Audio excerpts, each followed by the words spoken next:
Good evening, everyone. Am I audible? Can you hear me?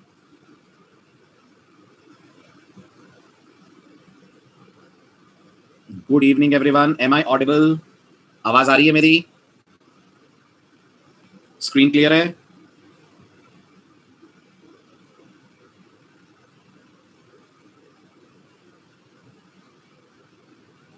चलिए आगे बढ़ते हैं। अब लास्ट लेक्चर में आपने एरएलएस के बहुत सारे एडवांस कॉन्सेप्ट पढ़ लिए।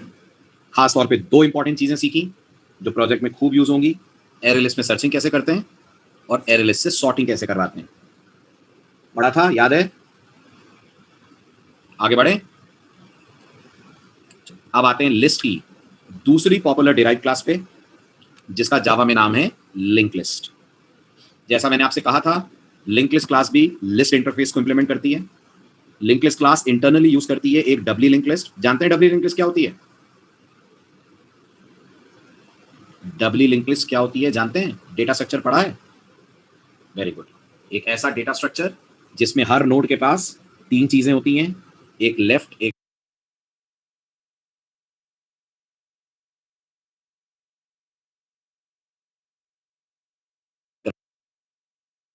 राइट और एक डेटा, या यूं कह लीजिए एक नेक्स्ट पॉइंटर, एक प्रीवियस पॉइंटर और एक डेटा। राइट? अगर नहीं पढ़ा है तो कोई बात नहीं, आप तो सीधे यूज करिए। जिन्होंने पढ़ा है वो इस बात को समझ सकते हैं कि इंटरनली ये काम कैसे करती होगी। सेकंड पॉइंट, लिंक लिस्ट की कोई इनिशियल कैपेसिटी नहीं होती है। एरएलएस की होती है क्या? क्या एरएस की इनिशियल कैपेसिटी होती है? बाय डिफॉल्ट 10 की साइज लेकर एरएलएस चलती है। लिंक लिस्ट में कोई साइज नहीं होती। आप जैसे जैसे डेटा डालते जाते हैं, रन टाइम पे नोड्स ऐड होते जाते हैं। आपकी हर वैल्यू डायनेमिकली एक नया नोड क्रिएट करती है, और अगर आप चाहें तो उस नोड को डिलीट कर सकते हैं। तो रन टाइम पे डायनेमिकली वो नोड लिस्ट से हट भी जाता है। आ रहा है समझ? पॉइंट क्लियर हो रहा है? राइट। लिंक लिस्ट बहुत अच्छी चॉइस है अगर आप जो कोड लिख रहे हैं उसमें ज्यादातर ऑपरेशंस एडिंग और रिमूविंग के हैं। बहुत खराब चॉइस है अगर ज्यादातर ऑपरेशन डेटा को सिर्फ ट्रैवर्स करने के हैं। अगर आप डेटा को सिर्फ रिट्रीव कर रहे हैं तो बहुत टाइम लगेगा, क्योंकि लिंक लिस्ट को हर डेटा को एक्सेस करने के लिए शुरुआत से चेकिंग करनी पड़ती है। याद है? ये है लिंक लिस्ट का इंटरनल स्ट्रक्चर। ये सिर्फ आपकी एक्स्ट्रा नॉलेज के लिए, इससे कुछ हो नहीं रहा है। अगर आपको नहीं भी ये स्ट्रक्चर समझ में आ रहा है, डजंट मैटर, और शायद नहीं आएगा अगर डेटा स्ट्रक्चर नहीं पढ़ा है। तो पढ़ा है तो आपको 2 मिनट में समझ में आ जाएगा। यहाँ पर आप चेक करिए, हर एक एलिमेंट अपने आप में एक नोड है। हर नोड के पास 3 चीजें हैं। आइटम के अंदर डेटा है, नेक्स्ट और प्रीवियस के अंदर क्या क्या है? नेक्स्ट के अंदर अगले का एड्रेस है, प्रीवियस में पिछले का एड्रेस है। बस फर्स्ट वाले का प्रीवियस क्या होगा? नल। और लास्ट वाले का नेक्स्ट क्या होगा?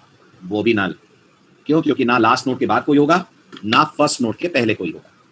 खैर, अगर आप इसके मेथड्स की बात करें तो इसके पास वही मेथड्स हैं जो आपने एरएलएस में पढ़े थे। That is add method for adding the data, get method for retrieving the data, remove method for removing the values. जैसे आप फिलहाल बताइए, भोपाल, पेरिस और दिल्ली कैसे अरेंज होंगे मेमोरी में? सबसे पहले कौन सा नोड आएगा? दिल्ली का, पेरिस का, भोपाल का? सबसे पहले भोपाल होगा, भोपाल के आगे पेरिस होगा, पेरिस के आगे दिल्ली होगा, दिल्ली के बाद नल होगा। राइट? इस तरीके का स्ट्रक्चर मेमोरी में बनेगा। भोपाल के बाद पेरिस, पेरिस के बाद दिल्ली। अब आपको अगर सिर्फ दिल्ली देखना है तो ठीक है, अगर आपको सिर्फ दिल्ली चाहिए तो आप जावा से बोलेंगे cities dot get internally two. क्या मिलेगा cities डॉट गेट टू से? आपको लिंक लिस्ट का थर्ड एलिमेंट मिल जाएगा। लेकिन आपने भले ही 2 कह दिया हो, बट जावा को तो शुरुआत 0 से करनी पड़ी होगी। यस और नो? क्योंकि सोचिए, दिल्ली तक आने के लिए पेरिस आना जरूरी है, और पेरिस आने के लिए भोपाल जरूरी है, क्योंकि भोपाल के पास पेरिस का एड्रेस है और पेरिस के पास दिल्ली का एड्रेस है। ठीक है? अगर आप समझ पा रहे हैं किस तरह से जावा दिल्ली तक पहुंची है, तो आप इस बात को रियलाइज करेंगे कि क्यों कहा जाता है कि लिंक लिस्ट डेटा एक्सेस करने में बहुत स्लो है। आ रहा है समझ? स्लो है, वाकई में बहुत स्लो है। ठीक है? अब सपोज करिए आपको दिल्ली के बाद न्यूयॉर्क को ऐड करना है, तो आप क्या लिखेंगे? आप स्टेटमेंट लिखेंगे cities डॉट ऐड 2, न्यूयॉर्क। हालांकि 2 नहीं भी देते तो भी न्यूयॉर्क दिल्ली के बाद ही ऐड होता? नहीं, अगर 2 नहीं देते तो न्यूयॉर्क दिल्ली के आगे ऐड होता। और अभी क्या हो रहा है? अभी वो दिल्ली के पहले ऐड हो रहा है। अगर आप ध्यान से समझे ना, तो आपने वहां पर 2 दिया है। अब सोचिए, भोपाल 0 पे है, पेरिस 1 पे है, दिल्ली 2 पे है। अगर आप 2 पे न्यूयॉर्क ऐड करेंगे तो दिल्ली तो राइट पे आ जाएगा ना? यस और नो? और अगर मैं ऐसे लिखता सिटीज डॉट एड न्यूयॉर्क, तो फिर आप मानते हैं न्यूयॉर्क राइट पे जाता, दिल्ली के, न्यूयॉर्क दिल्ली के राइट पे ऐड होता। अभी मैंने क्या चेंज करा, अभी मैंने चेंज करा, मैंने न्यूयॉर्क के पहले 2 पास कर दिया। तो आप कहने को ऐड कर रहे हैं, एक्चुअल में इंसर्ट हो रहा है ना, न्यूयॉर्क बीच में आ रहा है ना पेरिस और दिल्ली के, तो जावा दिल्ली को आगे शिफ्ट करेगी और न्यूयॉर्क को इन दोनों के बीच में डाल देगी। डायग्राम कैसा बन जाएगा, डायग्राम बन जाएगा कुछ ऐसा। आ रहा है समझ?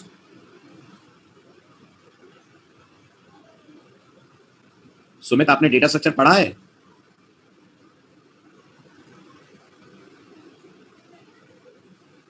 यस और नो?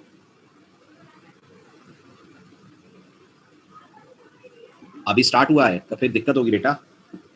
मैं बता देता हूं आपको, फिर भी आप अगर कह रहे हो तो कि इंटरनली कैसे काम कर रहा है। इंटरनली पॉइंटर्स लगे हुए हैं, तो जब आप जावा से बोलोगे लिंक लिस्ट, जैसे समझो अगर आप जावा से कहते हो array list integer num list is equal to new array list, तो आप मुझे बताओ जब ये लाइन रन होगी तो इसका मेमोरी डायग्राम क्या बनेगा, बताओ जल्दी बताओ। नम लिस्ट नाम का एक रेफरेंस बनेगा, वो पॉइंट करेगा एक ऑब्जेक्ट को, करेगा। ये जो ऑब्जेक्ट है ये एरे लिस्ट ऑब्जेक्ट है। इस एरे लिस्ट ऑब्जेक्ट के अंदर एक एरे होगा, होगा 0 से लेकर 9 तक का, राइट। ये एरे लिस्ट का डायग्राम होता है। तभी तो अपन कहते हैं ना array list internally array use करती है। दिख रहा है आपको ये एरे? आपको डायरेक्टली इस एरे का एक्सेस नहीं मिला है, आपको इस एरे पे कुछ भी करना है तो आप नम लिस्ट से मेथड्स कॉल करेंगे। आप ये नहीं लिख सकते सीधे सीधे नम लिस्ट 0 इज इक्वल टू 15, मानते हैं ये एरर है। आपको अगर यही करना है तो आप कहेंगे नम लिस्ट डॉट एट 15, अब चलेगा, तो ये 15 यहां आ जाएगा, ठीक है। ऐसे ही सोचिए लिंक लिस्ट में क्या होता होगा।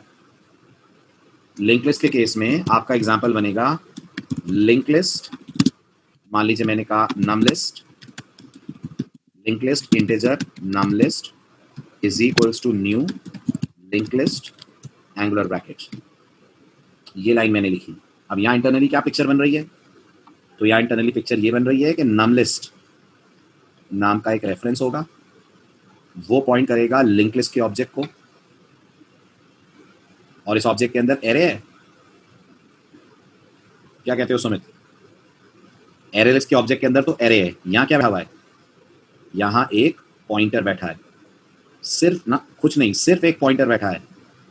किस नाम से? स्टार्ट के नाम से। क्या उस पॉइंटर में अभी? उस पॉइंटर में अभी नल है। पॉइंटर समझते हो? सी पढ़ी है, राइट। तो यहाँ पर नल होगा। अब आपने अगर जावा से कहा नम लिस्ट डॉट एड 15, तब जावा क्या करेगी देखो। तब जावा आपके हीप एरिया में, या आपका हीप एरिया होगा ना कहीं कंप्यूटर में, एक नोड क्रिएट करेगी। उसके अंदर कितने मेंबर होंगे बताओ जल्दी? उसमें 3 मेंबर होंगे, राइट। एक प्रीवियस होगा, एक नेक्स्ट होगा, एक डेटा होगा। इस डेटा में आपका ये 15 जाकर ऐड हो जाएगा। और अगर मैं मान लूँ इस नोड का एड्रेस 2000 है, तो ये 2000 किस में आ जाएगा? ये अंदर जो स्टार्ट बैठा है उसमें आ जाएगा। इस स्टार्ट के अंदर ये 2000 आ जाएगा और ये इसको पॉइंट करने लगेगा। फिर आपने अगर अगली बार कहा नम लिस्ट डॉट एड 25, फिर क्या करेगी जावा बताओ, अंदाजा लगाओ। ये आपका हीप एरिया है। फिर जावा इस हीप एरिया में सर्चिंग करेगी। तो मान लो जगह हीप के अंदर यहाँ पे मेरी ये एड्रेस मान लो 6000 है, तो जावा इस 6000 में डालेगी 25। इसका जो प्रीवियस पॉइंटर है वो इसको पॉइंट करेगा, तो यहाँ 2000 आएगा। और जो इसका नेक्स्ट पॉइंटर है उसमें क्या होगा? नल होगा, नल। इसके आगे तो कुछ है ही नहीं ना। और ये वाला जो 15 है इसके नेक्स्ट में 6000 आ जाएगा। इस तरह से इंटरनली नोड्स बढ़ते जाएंगे। But what is the good thing? Good thing is आपको ये इंटरनल स्ट्रक्चर जानने की जरूरत नहीं है लिंक लिस्ट यूज करने के लिए। आप तो आराम से बस इतना ही मानिए कि जैसे एरे लिस्ट पे ऐड और गेट चलते हैं, ऐसे लिंक लिस्ट पे भी ऐड और गेट चलते हैं। हाँ, अगर आपको अच्छे से समझना है तो डेफिनेटली आपको डेटा स्ट्रक्चर्स की नॉलेज होनी चाहिए, तब आप समझ पाएंगे अंदर काम कैसे हो रहा है। यही तो खास बात है शुभम, ये हमें जावा ने करके दिया है। जब आप यहाँ पे इंडेक्स पास करेंगे, जब आप यहाँ लिखेंगे numList डॉट गेट 0, तो जावा ने यहाँ पर एक काउंटर रखा हुआ है अपने पास। उस काउंटर को वो तब तक बढ़ाती रहती है जब तक वो काउंटर आपके इंडेक्स के बराबर ना हो जाए और उस नोड को एक्सेस कर लेती है। यही तो समझना है आपको। और इंडेक्स देना जरूरी क्यों है? क्योंकि लिंक लिस्ट किसको इनहेरिट करती है? लिस्ट को। और लिस्ट इंटरफेस के पास जो गेट मेथड है वो इंडेक्स पे ही काम करता है। आ रही है बात समझ?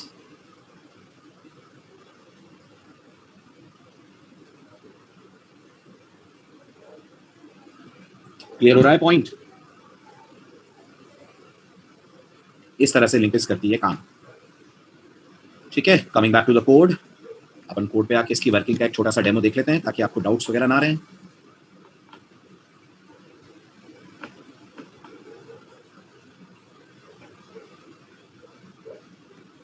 तो मैंने लिखा लिंक लिस्ट डेमो और मैं वो सेम कोड लिखता हूं जो अपन ने एक नॉर्मली एरे लिस्ट के साथ लिया था। तो यहां मैंने लिखा public static void main. Array list का पहला एग्जांपल क्या बनाया था आपने? 4 मंथ के नाम डाले थे और फिर उसको प्रिंट कर दिया था, करा था। सेम कोड कॉपी पेस्ट कर रहा हूं मैं।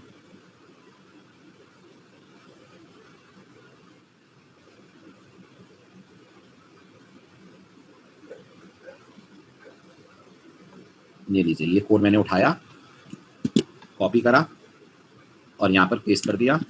और जितना एरे लिस्ट पे आप काम कर रहे हैं, एरे लिस्ट हटाकर सबको रिप्लेस कर दीजिए आप लिंक लिस्ट से। आपको एज अ डेवलपर फील भी नहीं होगा कि अंदर क्या चेंज हो रहा है।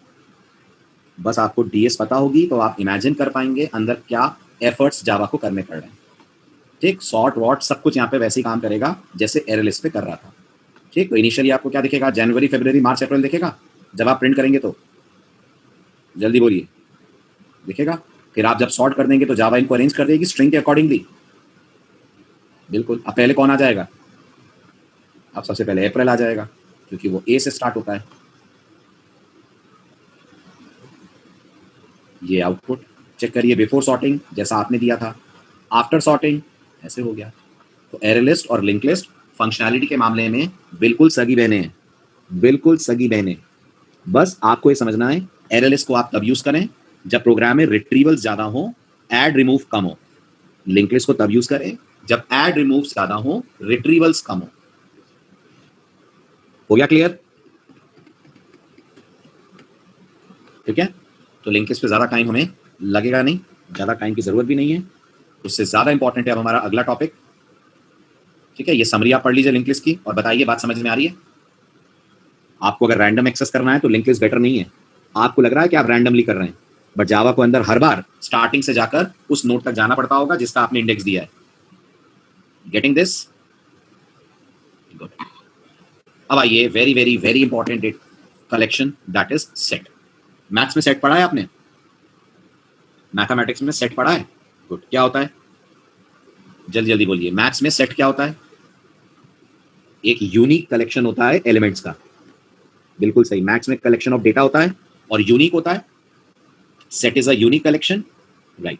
बिल्कुल ऐसे जावा भी कहती है कि अगर आपको जो डेटा स्टोर करना है अपने कलेक्शन में, आप नहीं चाहते कि वो डुप्लीकेट हो, तो आप उसे सेट में रखिए। सेट ने भी कलेक्शन इंटरफेस को एक्सटेंड करा हुआ है, इनहेरिट करा हुआ है। और सेट लिस्ट से ऐसे अलग है कि लिस्ट जहां डुप्लीकेट अलाउ करती है, सेट वहां डुप्लीकेट अलाउ नहीं करता। तो क्या एरर आ जाएगी अगर सेट में डुप्लीकेट डालेंगे? तो नहीं, कोई एरर नहीं आएगी। जावा चुपचाप उस एलिमेंट को बस इग्नोर कर देगी। तो अगर मैं सेट में 4 बार जनवरी डालूं तो अल्टीमेटली कितने जनवरी मिलेंगे? एक ही मिलेगा। बाकी 3 जो मैं कॉल करूंगा वो कॉल होकर भी ना के बराबर रहेंगे। ना कोई एरर आएगी, ना कोई एक्सेप्शन आएगी, बस मुझे पता लग जाएगा जनवरी ऐड नहीं हो रहा है। कैसे पता लग जाएगा वो भी मैं आपको बताता हूं। तो फिलहाल याद रखिए, सेट कहता है वो अपने अंदर डेटा कभी डुप्लीकेट अलाउ नहीं करेगा। ठीक है, नेक्स्ट, सेट ऑर्डर नहीं होता है, ये समझ रहे हैं? Are you understanding this? तो अगर मैंने सेट के अंदर डाला 10 20 30, तो मुझे वापस क्या मिलेगा? कुछ भी मिल सकता है। 20 10 30 मिल सकता है, 30 20 10 मिल सकता है। आप गारंटी नहीं ले सकते कि आपको वापस क्या मिलेगा। ये भी समझ आ रही है बात? You can get them in any random order. लेकिन ये मत सोचिएगा क्या हर बार ऑर्डर बदल जाएगा, हर बार ऑर्डर नहीं बदल जाएगा। आ रहा है समझ? हर बार ऑर्डर नहीं बदल जाएगा। ऑर्डर जो एक बार फिक्स हो गया वो हो गया, बस वो ऑर्डर कुछ भी हो सकता है।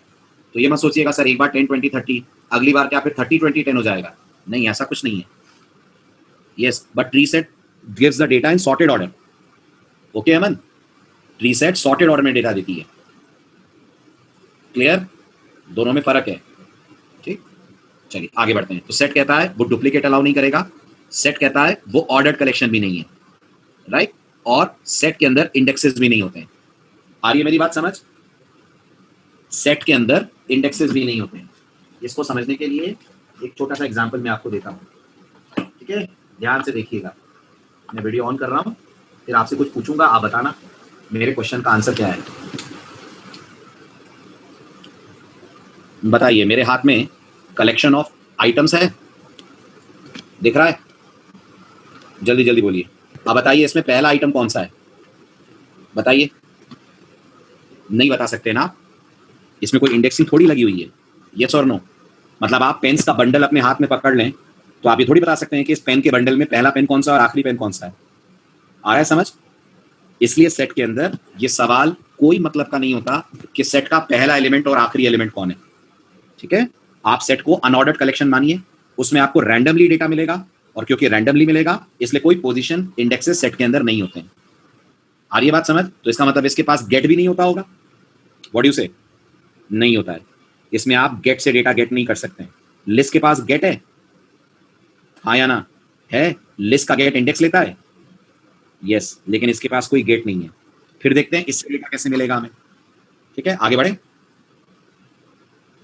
राइट, अब सेट की हमारे पास दो इंप्लीमेंटेशन क्लासेस हैं। कौन कौन सी हैं? एक का नाम है हैश सेट और एक का नाम है ट्री सेट।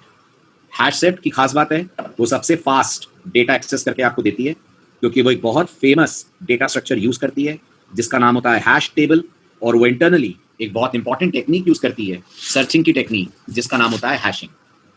ठीक है? Tree set internally binary search tree use करती है। अगेन अगर आपने डीएस पढ़ा होगा तो आपको पता होगा बाइनरी सर्च ट्री पे जब इन ऑर्डर ट्रेवर्सल करते हैं तो डेटा सॉर्टेड आता है। सुना सुना लग रहा है? अगर आपने डीएस पढ़ा होगा तो ये वर्ड सुने होंगे आपने। अगेन अगर नहीं पढ़ा है तो कोई बात नहीं, आप बस ये मान लीजिए ट्री सेट डेटा ऐसे मेंटेन करती है इंटरनली कि आपको वो डेटा सॉर्टेड मिलता है। तो वो कैसे हो पाता है? वो ट्री डेटा स्ट्रक्चर के कारण हो पाता है जो ट्री सेट के अंदर मेंटेन रहता है।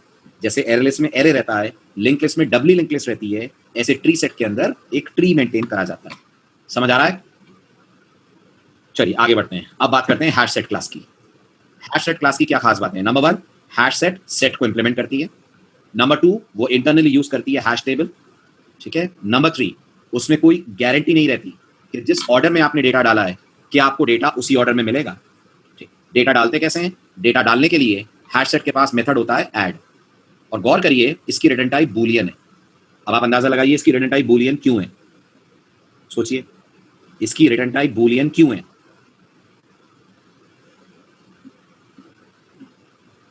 जल्दी जल्दी जवाब दें, इतना टाइम नहीं है सोचने के लिए। इसकी रिटर्न टाइप बूलियन क्यों है?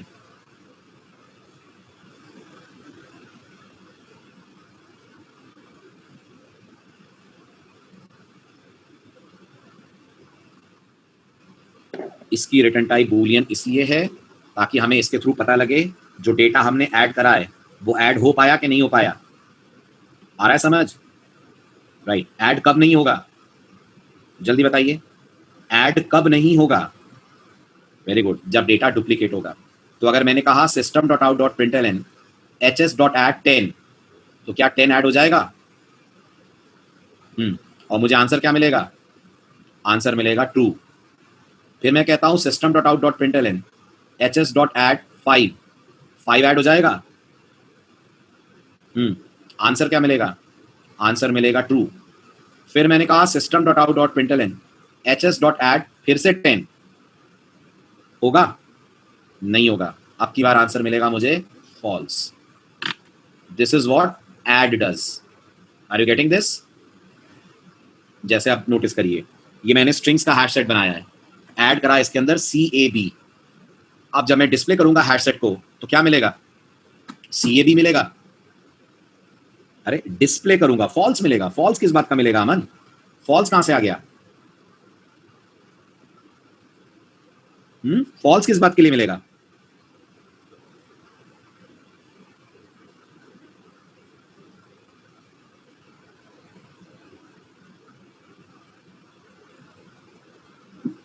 चले आगे।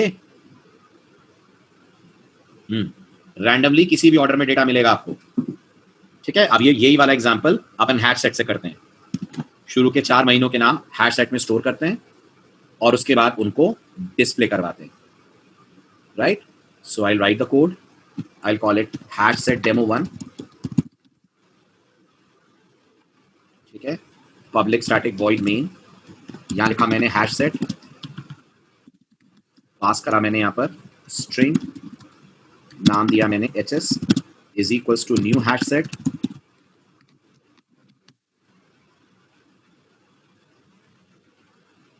फिर मैंने कहा hs dot add January, hs dot add February, hs dot add मार्च,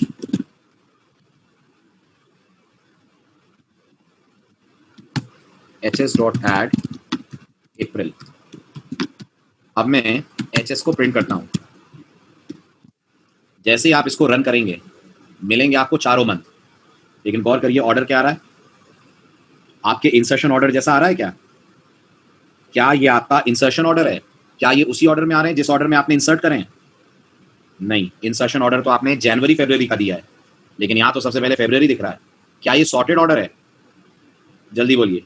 नहीं, ये सॉर्टेड ऑर्डर भी नहीं है, ये बस एक रैंडम ऑर्डर है।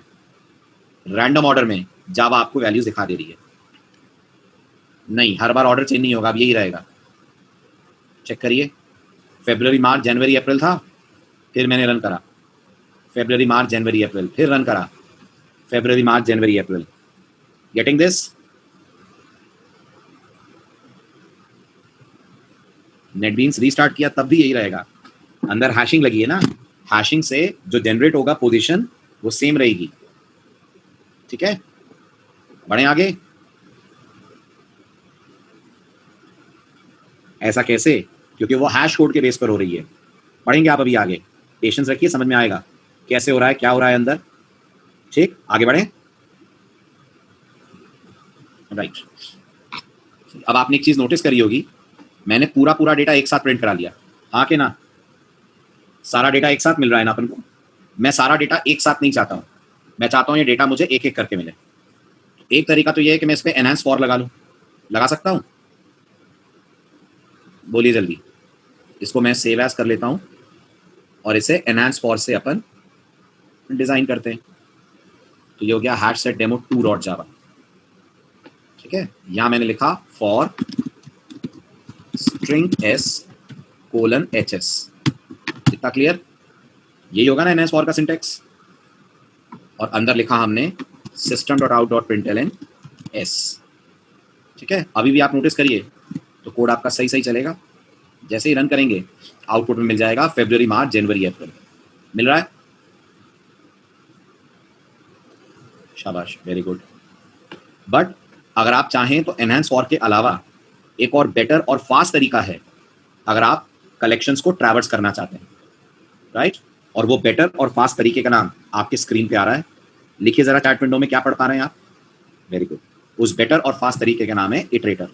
तो सबसे पहले तो ये बताइए, प्रोग्रामिंग में इटरेशन वर्ड का मतलब समझते हैं आप? इटरेशन का मतलब क्या होता है? रोटेट करना, यही होता है ना। इटरेट करना मतलब चारों तरफ घूमना, राइट।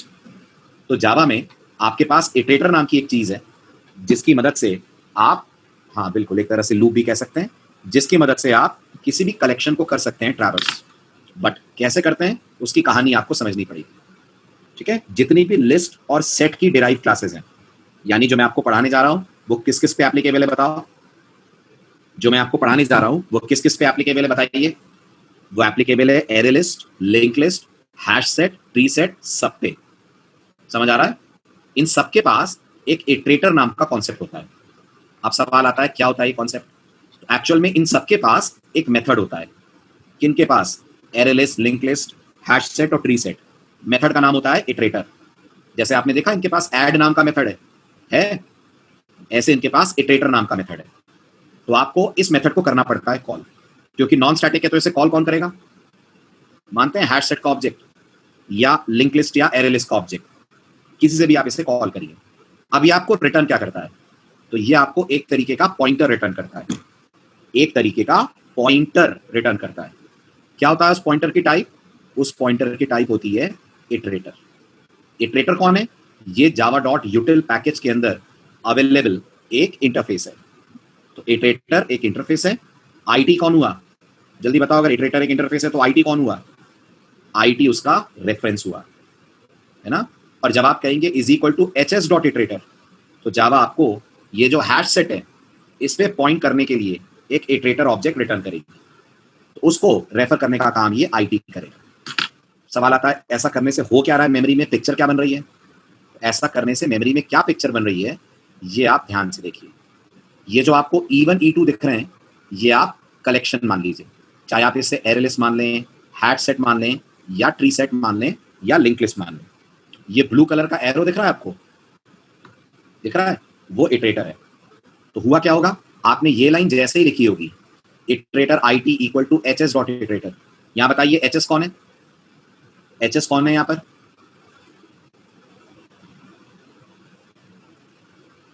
जल्दी जल्दी बोलें, hs कौन है? hs कोई भी कलेक्शन है, कोई भी कलेक्शन है, चाहे आप एरे लिस्ट मान लें, हैश सेट मान लें, कुछ भी मान लें। तो ये कलेक्शन है hs, राइट, जिसके अंदर डेटा है और इसका आपने कॉल करा है मेथड इटरेटर। तो आपको IT नाम का एक वेरिएबल मिला जिसमें आपने इसको रख लिया। अब ये कहाँ पॉइंट करेगा? ये कलेक्शन के फर्स्ट एलिमेंट के पहले पॉइंट करेगा। ध्यान से डायग्राम देखिए, बताइए फर्स्ट एलिमेंट का नाम क्या है यहाँ पर? डायग्राम देखिए और बताइए फर्स्ट एलिमेंट का नाम क्या है यहाँ पर? शाबाश, फर्स्ट एलिमेंट का नाम यहाँ पर E1 है। तो आपका ये इटरेटर E1 के पहले पॉइंट करेगा। अब आपको अगर E1 एक्सेस करना है तो आपको इस इटरेटर को E1 पे शिफ्ट करना पड़ेगा। अगर आपको E1 एक्सेस करना है तो इस इटरेटर को E1 पे शिफ्ट करना पड़ेगा। वो कैसे करेंगे आप? तो इसके पास एक मेथड होता है। क्या नाम होता है इस मेथड का? उस मेथड का नाम होता है नेक्स्ट। अंदाजा लगाइए नेक्स्ट क्या करता होगा? इसको नेक्स्ट एलिमेंट पे ले जाता है। एक तरह से वही करता है जो I++ करता है। I++ क्या करता है? लूप को आगे बढ़ाता है। ऐसे इसका नेक्स्ट मेथड इटरेटर को आगे बढ़ाएगा। ना सिर्फ आगे बढ़ाएगा बल्कि आगे जो एलिमेंट है वो एलिमेंट आपको रिटर्न भी करेगा। ये भी समझ आ रहा है? आगे जो एलिमेंट है वो एलिमेंट आपको रिटर्न भी करेगा। इमेजिन करिए आपके पास ये सब स्ट्रिंग्स हैं, इमेजिन करिए। तो आप लिख सकते हैं यहाँ पर string str is equal to IT.next। तो बताइए str में क्या आएगा? पहला एलिमेंट आ जाएगा, ठीक है। उसके बाद आपको जो डिस्प्ले करना है वो करिए, फिर से नेक्स्ट कॉल होगा। इसका मतलब आप इसको लूप में कॉल करेंगे। जल्दी बोलिए, इसको लूप में कॉल करेंगे तभी तो ये बार बार चलेगा, राइट। तो दैट मीन्स अगर लॉजिकली सोचा जाए तो जो हमारा कोड होगा वो कुछ ऐसा होगा। ये एक लूप होगा, मान लीजिए while,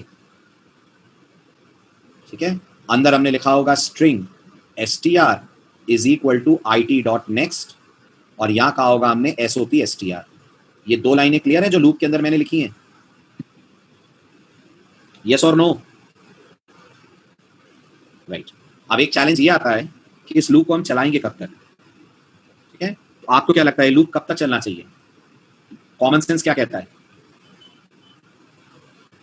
ये लूप कब तक चलना चाहिए? जल्दी बताइए। Very good. ये लूप तब तक चलना चाहिए जब तक सारे एलिमेंट एक्सेस ना हो जाएं। हाँ या ना? है ना? क्या मैं ये कह सकता हूं ये लूप तब तक चलना चाहिए जब तक एक भी एलिमेंट बचा हुआ है? कैन आई से दिस? जब तक एक भी एलिमेंट ट्रैवर्स होने के लिए बचा है ये लूप चलना चाहिए। तो इस IT के पास एक मेथड और है, पढ़िए अगर आप उसका नाम समझ पा रहे हैं तो। क्या नाम लिखा है मैंने? पढ़िए। Very good. मेथड का नाम है हैज नेक्स्ट। इसकी रिटर्न टाइप है बूलियन और ये मेथड ये चेक करता है कि क्या आपके कलेक्शन में एक भी एलिमेंट एक्सेस होने के लिए बाकी है। अगर बाकी है तो ये आपको रिटर्न करता है ट्रू। लेकिन याद रखिएगा ये इटरेटर को बढ़ाता नहीं है। बढ़ाता कौन है? इटरेटर को बढ़ाता कौन है? Very good. इटरेटर को बढ़ाता नेक्स्ट है। तो इसका मतलब नेक्स्ट लूप की बॉडी के अंदर कॉल होगा। हाँ या ना? और हैज नेक्स्ट कॉल होगा वाइल के पैरेंथेसिस में। ठीक है, अब डायग्राम देखिए क्या होगा आपके नेक्स्ट कॉल करने से असर। इस समय बताइए इटरेटर कहाँ है शुरुआत में? शुरुआत में इटरेटर कहाँ है? फर्स्ट एलिमेंट के आगे। ठीक है, जैसे ही आप बोलेंगे हैज नेक्स्ट, इटरेटर आ जाएगा फर्स्ट एलिमेंट पे। जैसे ही आप बोलेंगे हैज नेक्स्ट, चेक करा जाएगा फर्स्ट एलिमेंट है कि नहीं। आएगा नहीं, आएगा तब जब आप बोलेंगे नेक्स्ट। तो इस एरो को आगे कौन लेकर आया? इस एरो को आगे कौन लेकर आ रहा है?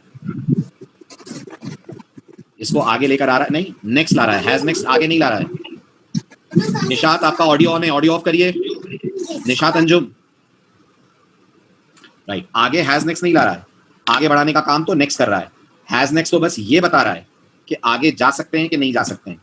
तो क्या अभी आगे जा सकते हैं? जल्दी बोलिए। यस, जा सकते हैं। तो हैज नेक्स्ट आपको तब तक ट्रू देता चलेगा जब तक एलिमेंट्स ट्रैवर्स होने बाकी हैं। लेकिन एक्चुअल में एलिमेंट एक्सेस करके कौन लाएगा? क्या हैज नेक्स्ट एलिमेंट को एक्सेस करेगा? नहीं, एलिमेंट को एक्सेस तो नेक्स्ट करेगा। राइट, अब अगली बार फिर आप कॉल करेंगे हैज नेक्स्ट और नेक्स्ट, तो पॉइंटर आ जाएगा सेकंड पे। ऐसा कब तक करना चाहिए आपको? जल्दी बताइए। ऐसा कब तक करते रहना चाहिए? जब तक हैज नेक्स्ट आपको फॉल्स ना दे दे। आ रही है बात समझ? तो अब अगर हम इस कोड के अंदर फॉर लूप की जगह इटरेटर यूज करें तो कैसे करेंगे? तो हम लिखेंगे iterator followed by string it is equals to hs dot iterator. पहली लाइन समझ आई? जल्दी बोलिए। ठीक है, ये स्ट्रिंग क्यों लिखना पड़ रहा है ये समझ आया? अगर ये स्ट्रिंग नहीं लिखेंगे तो फिर नेक्स्ट से जो रिटर्न होगा वो ऑब्जेक्ट होगा और उसकी करनी पड़ेगी डाउन कास्टिंग। किस में करनी पड़ेगी कास्टिंग? स्ट्रिंग में। उस कास्टिंग से बचना है तो आप यहां पर मेंशन कर दीजिए एंगुलर ब्रैकेट में स्ट्रिंग। अब वाइल लूप चलाइए, यहां लिखिए while it dot has next. ठीक, अंदर कहिए string str equal to it dot next. कौन आ गया str में बताओ? पहला एलिमेंट आ गया। राइट, पहला एलिमेंट कौन है? नहीं, गलत, पहला एलिमेंट फेब्रुअरी है। सेट है ना, सेट में ऑर्डर थोड़ी रहता है डेटा। तो सबसे पहले फेब्रुअरी आ गया, इसको करवा दीजिए प्रिंट। फिर से कॉल होगा हैज नेक्स्ट। क्या अभी भी एलिमेंट्स बाकी हैं ट्रैवर्स होने के लिए? कितने एलिमेंट बाकी हैं? 3 बाकी हैं। तो हैज नेक्स्ट अभी भी ट्रू देगा। फिर नेक्स्ट आगे बढ़ेगा, वो अगला एलिमेंट आपको देगा, वो देगा मार्च। ठीक है, मार्च प्रिंट कर देंगे आप। फिर लूप आगे बढ़ेगा, क्या अभी भी एलिमेंट बाकी हैं? अभी कितने बाकी हैं? 2। तो फिर से आपको अगला एलिमेंट देगा। ऐसे जब चारों प्रिंट हो जाएंगे और आप 5वीं बार कॉल करेंगे हैज नेक्स्ट तो ये फॉल्स देगा। यस, और तब आपका लूप रुक जाना चाहिए। तो ये नोटिस करिए, आपने इटरेटर के थ्रू डेटा एक्सेस करा। ठीक है,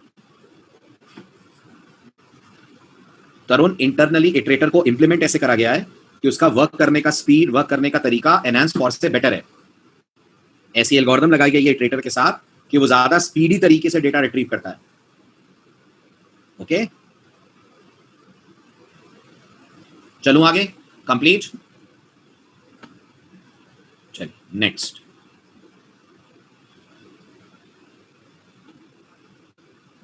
अब आप एरेलिस के ऊपर भी इटरेटर लगा के देख सकते हैं। अपन एरेलिस के ऊपर एनहांस फॉर लगाया था, आप उसी एनहांस फॉर की जगह इटरेटर का यूज भी कर सकते हैं। ठीक है, जैसे हमारी लिंक लिस्ट है इस पे भी आप इटरेटर लगा सकते हैं। तो नोटिस करिए, अगर मुझे इटरेटर यूज करना है इन लोगों के लिए, फॉर एग्जांपल इसी को मैं सेव कर लेता हूं और यहां पर मैंने लिखा दिस इज एरेलिस्ट डेमो।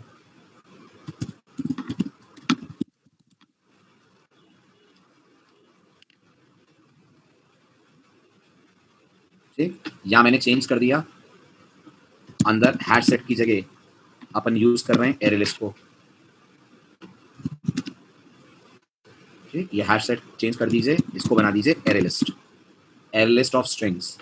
बाकी आपको कोड में कुछ चेंज करने की जरूरत नहीं है। राइट, जैसे इटरेटर काम कर रहा था हैश सेट पे, बिल्कुल ऐसे वो काम करेगा एरेलिस्ट पे। बस आउटपुट में फर्क आएगा। जल्दी बोलिए, आएगा। अब आउटपुट ऑर्डर्ड हो जाएगा। अब आउटपुट ऑर्डर्ड होगा। अब पहला एलिमेंट आपको जनवरी मिलेगा, लास्ट एलिमेंट आपको अप्रैल मिलेगा। उसी ऑर्डर में डेटा मिलेगा जिस ऑर्डर में डेटा आपने ऐड करा है।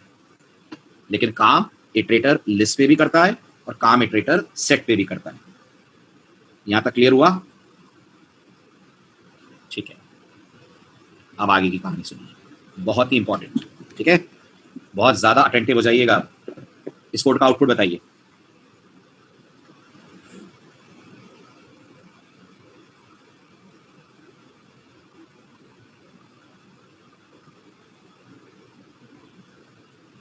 कांट से मतलब, ठीक है, माना मैंने, लेकिन कितने अमित और कितने सुमित?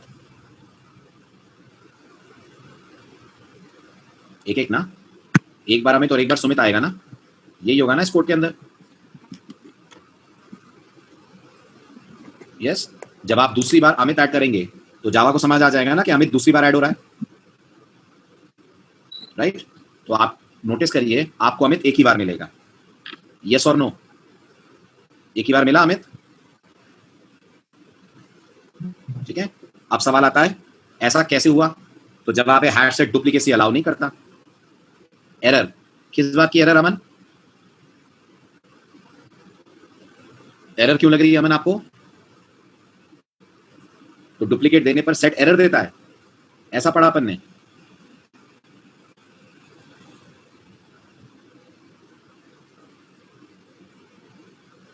क्यों अमन, ये कहीं लिखा हुआ देखा आपने कि सेट में डुप्लीकेट डालते हैं तो एरर आती है? ऑब्वियस ये बात है, वो अमित एक्सेप्ट नहीं करेगा, एरर थोड़ी दे देगा। अपन ने जब सबसे पहले ऐड देखा था, ऐड की थ्योरी क्या कह रही है? पढ़ो पढ़ो ध्यान से, ऊपर वाला पैराग्राफ पढ़ो अच्छे से।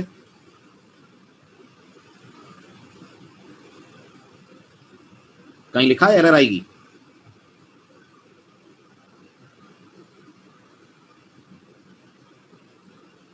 तो फिर एरर क्यों आ जाएगी? अगर मैं 10 बार अमित ऐड करूंगा तो भी एरर नहीं आएगी, लेकिन अगर मैं 10 बार अमित ऐड करूंगा तो अमित कितने ऐड होंगे? 10।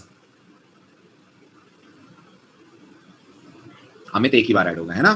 ठीक है, होना भी यही चाहिए ना, होना भी यही चाहिए ना, क्योंकि हैश सेट तो यूनिक कलेक्शन रखता है। यस और नो? ठीक है, आप जरा अगले प्रोग्राम की तरफ देखिए और इसका आउटपुट प्रिडिक्ट कीजिए।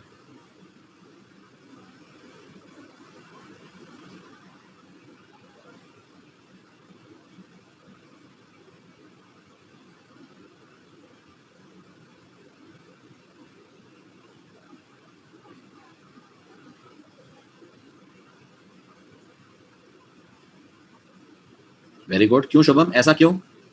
इस बार दोनों अमित क्यों ऐड होंगे? इस बार भी तो डुप्लीकेसी हो रही है। Very good. डिफरेंट ऑब्जेक्ट क्यों लगेंगे जावा को? बहुत बढ़िया। जावा ने ऐसा कैसे पहचान लिया कि ये डिफरेंट ऑब्जेक्ट हैं? तो उससे क्या हो गया? स्टूडेंट क्लास है, उससे क्या हो गया? ये भी तो स्ट्रिंग क्लास के ऑब्जेक्ट्स हैं। तो कस्टम क्लास होने से क्या हो गया निशात? प्रॉब्लम वो नहीं है, प्रॉब्लम कुछ और है। ठीक है, बिल्कुल सही कह रहे हैं। अमित 2 बार ऐड नहीं होना चाहिए, यस और नो? नहीं होना चाहिए ना, लेकिन हो जाएगा। इस केस में हो जाएगा, और आप जब डिस्प्ले करेंगे तो आपको अमित, सुमित और अमित मिलेगा। अब ऐसा क्यों हो रहा है? इसके पीछे का कारण क्या है? नहीं, टू स्ट्रिंग की प्रॉब्लम नहीं है। टू स्ट्रिंग को ओवरराइड किया है इसलिए ऐसा हो रहा है? नहीं, टू स्ट्रिंग को तो ओवरराइड करते ही है ना सत्यम अपन, कि नहीं करते हैं? है ना? पढ़िए ऐसा क्यों हो रहा है, क्यों नहीं अमित 2 बार रिमूव हुआ, 2 बार ऐड क्यों हो गया?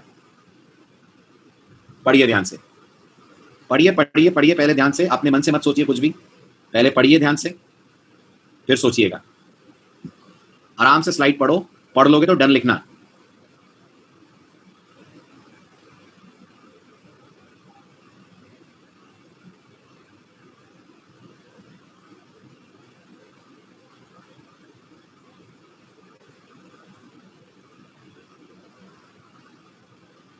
पढ़ लिया? समझाओ क्या है, जल्दी बताओ क्या हो रहा है यहां पर।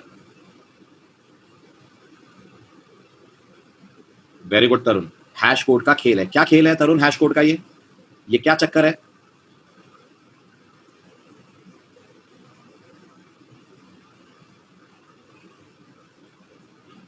चलो सुनो, चक्कर क्या है।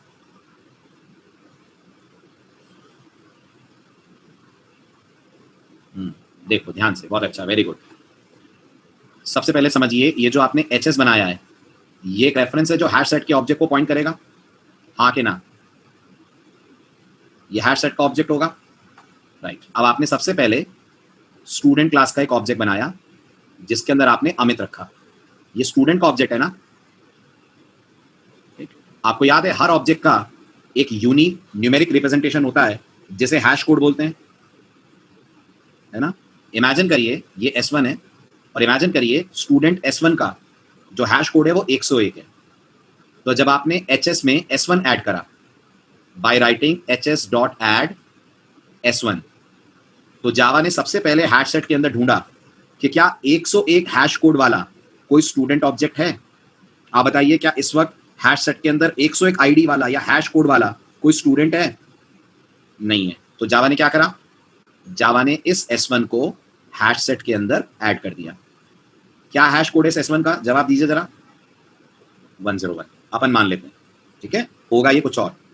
अब आपने जब सेकंड स्टूडेंट बनाया उसके अंदर आपने अमित रखा। इमेजिन करिए इस अमित का जो एड्रेस होगा वो इस अमित से अलग होगा क्योंकि ये तो नया स्टूडेंट ऑब्जेक्ट है, तो इसका हैश कोड भी अलग होगा। मान लो इसका हैश कोड 102 है। क्या 102 हैश कोड वाला कोई ऑब्जेक्ट हैश सेट के अंदर है? नहीं है। तो जावा धोखा खा जाएगी, जावा धोखा खा जाएगी, हाँ। और वो धोखे से इस स्टूडेंट ऑब्जेक्ट को भी रख देगी जबकि इसके कंटेंट के बराबर हैं। लेकिन हैश कोड कंटेंट नहीं देखता ना, क्या कहते हैं? हैश कोड तो यूनिक एड्रेस देखता है, बस उसके बेस पर जनरेट होता है, कंटेंट को कंसिडर नहीं करता। इसलिए हमारे केस में दोनों स्टूडेंट ऐड हो गए। अब एक बात बताइए, जब आपने ये सेम कोड लिखा डायरेक्ट अमित पास करते हुए, जब आपने कहा hs.add अमित, तो बताइए ये अमित भी एक ऑब्जेक्ट है कि नहीं है? है। किस क्लास का ऑब्जेक्ट है ये अमित? ये किसका ऑब्जेक्ट है? स्टूडेंट का ऑब्जेक्ट है, पक्का? शुभम, स्ट्रिंग का ऑब्जेक्ट है। मैं फर्स्ट केस की बात कर रहा हूं, मैं डायरेक्ट अमित पास कर रहा हूं, तो स्टूडेंट कैसे हो सकता है? स्टूडेंट के लिए तो S1 पास करूंगा ना, ऐसे करूंगा ना, ठीक है। अब ये जो स्ट्रिंग क्लास है इसके पास भी हैश कोड है, राइट? लेकिन इसने इस हैश कोड मेथड को ओवरराइड करा हुआ है, और ऐसे ओवरराइड करा है कि जो हैश कोड जनरेट होता है वो कंटेंट को देखकर होता है। तो आप बताइए, अगर दो अमित हैं तो इन दोनों का हैश कोड सेम होगा कि डिफरेंट होगा? फिर कंफ्यूज हो रहे हो आप फिर कंफ्यूज हो रहे हो। सुनो ध्यान से, जावा कहती है हर ऑब्जेक्ट का हैश कोड यूनिक होना चाहिए, यही कहती है ना जावा, यही कहती है ना। लेकिन स्ट्रिंग क्लास ऐसा नहीं मानती। स्ट्रिंग क्लास कहती है नहीं, हैश कोड उन ऑब्जेक्ट्स का सेम होना चाहिए जिनके कंटेंट सेम है। तो क्या दोनों अमित के कंटेंट सेम है? सेम? यस और नो? हैं? तो स्ट्रिंग क्लास कहती है इन दोनों अमित का हैश कोड भी सेम होना चाहिए। क्यों? क्योंकि स्ट्रिंग क्लास ने हैश कोड नाम के मेथड को ओवरराइड करा हुआ है। अब क्या हमने स्टूडेंट क्लास में हैश कोड ओवरराइड करा था? नहीं करा था। तो हमारे ये दो स्टूडेंट, आप मानते हो लॉजिकली सेम होकर भी डिफरेंट माने जाएंगे? मेरे बात को गौर से सुनना, लॉजिकली सेम है दोनों अमित, लॉजिकली दोनों अमित सेम है, लेकिन फिर भी ये डिफरेंट माने जाएंगे क्योंकि उनका हैश कोड अलग है, राइट? और हैश सेट के क्लास क्या बोलती है? वो कहती है कि हैश कोड उन ऑब्जेक्ट्स का सेम रखो जिनका डेटा सेम है। आ रहा है नहीं आ रहा है समझ? जिनका डेटा सेम है उनका हैश कोड सेम रखो। तो वो कैसे पॉसिबल है? वो तब पॉसिबल है जब हम हैश कोड की हमारी क्लास में ओवरराइडिंग करें, वरना हैश कोड कौन सी क्लास से आएगा? हैश कोड कौन सी क्लास से आएगा? ऑब्जेक्ट क्लास से। और ऑब्जेक्ट क्लास एड्रेसेस यूनिक रखती है, ऑब्जेक्ट क्लास एड्रेसेस यूनिक रखकर चलती है, तो वो हैश कोड भी यूनिक रखेगी, है ना? इस बात को पहले ऑब्जर्व कर लें आप। देखिए मैं पहले आपको बताता हूं अपन हैश कोड कैसे देख सकते हैं। इसके लिए एक एग्जांपल, हैश सेट डेमो 3। ध्यान से देखना, public static void main string s1 equal to new string Amit, string s2 equal to new string Amit. आप मानते हैं ये दोनों मेमोरी में दो अलग अलग ऑब्जेक्ट्स हैं? मानते हैं ना? अगर मैं system.out.println से इनके एड्रेसेस कंपेयर करूं तो आप मानते हैं फॉल्स आएगा, है ना? आराम आराम से सुनना। लेकिन इनका जो हैश कोड है वो सेम आएगा। क्यों सेम आएगा? क्योंकि स्ट्रिंग क्लास ने हैश कोड की करी हुई है ओवरराइडिंग, और जब स्ट्रिंग क्लास ने हैश कोड को ओवरराइड करा है तो उसने हैश कोड में डेटा को कंसीडर करके एड्रेसेस को एनक्रिप्ट करा है। तो क्या दोनों का डेटा सेम है? तो इनका हैश कोड भी सेम आएगा। देखिए ध्यान से, एड्रेसेस अलग होने के बावजूद हैश कोड सेम आएगा। तो मैं कहता हूं S1 hash code plus S1 dot hash code. दिख रहा है आपको हैश कोड नाम का मेथड स्ट्रिंग क्लास के पास? ये मैंने S1 का हैश कोड प्रिंट करा और ये मैंने S2 का हैश कोड प्रिंट करा। ठीक है, हमने तो यही पढ़ा है ना कि हर ऑब्जेक्ट का हैश कोड यूनिक होता है ना? क्योंकि हम जिस हैश कोड को जानते हैं वो ऑब्जेक्ट क्लास वाला हैश कोड है। आ रही है बात समझ? लेकिन स्ट्रिंग क्लास के पास अपना हैश कोड है, क्योंकि स्ट्रिंग क्लास कहती है जब सेट के अंदर जाकर स्ट्रिंग्स ऐड होंगी तो हैश कोड से ही पहचानी जाएंगी, और दो स्ट्रिंग्स के कंटेंट अगर सेम है तो हैश कोड अलग होना चाहिए कि सेम होना चाहिए? सेम होना चाहिए। देखिए स्ट्रिंग क्लास ऐसा कर रही है, दोनों के हैश कोड सेम आ रहे हैं। तो अब आप बताइए अमित 2 बार क्यों नहीं ऐड हुआ? ये समझ पा रहे हैं आप, है ना? अब आप अपनी क्लास के पर इसको लगाइए। इमेजिन करिए आपने यहां स्टूडेंट नाम की क्लास बनाई और आपने अपनी इस स्टूडेंट क्लास के अंदर एक कंस्ट्रक्टर रखा।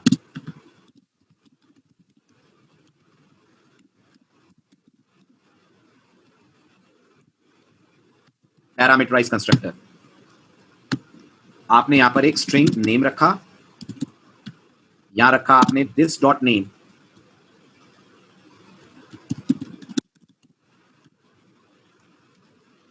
Is equal to name. ये आपने स्टूडेंट बनाई।